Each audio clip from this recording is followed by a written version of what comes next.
بسم اللہ الرحمن الرحیم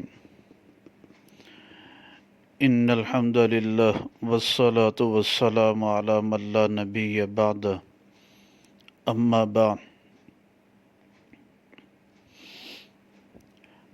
اما عائشہ صدیقہ طاہرہ رضی اللہ تعالیٰ عنہا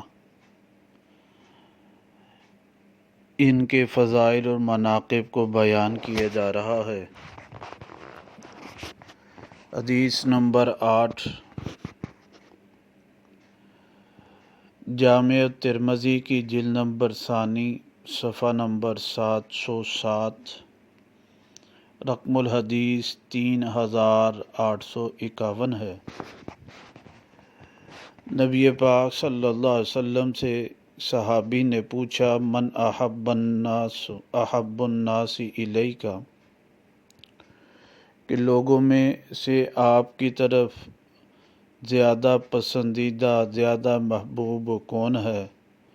آپ علیہ الصلاۃ والسلام نے فرمایا قال عائشہ رضی اللہ تعالیٰ عنہ ہے۔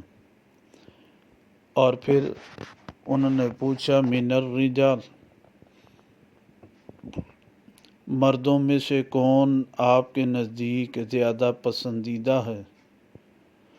تو پھر آپ نے فرمایا ابوہا ان کے والد ہے۔ اور ایک روایت مبارکہ میں بھی اسی طرح کے الفاظ ہوتے ہیں، اس میں یہ پوچھا گیا یہ الفاظ سے فَأَتَيْتُهُ فَقُلْتُ یا رسول اللہ أَيُّ النَّاسِ أَحَبُّ إِلَيْكَ کہ لوگوں میں سے کون زیادہ آپ کی طرف محبوب ہے؟ قال عائشہ آپ نے فرمایا عائشہ ہے۔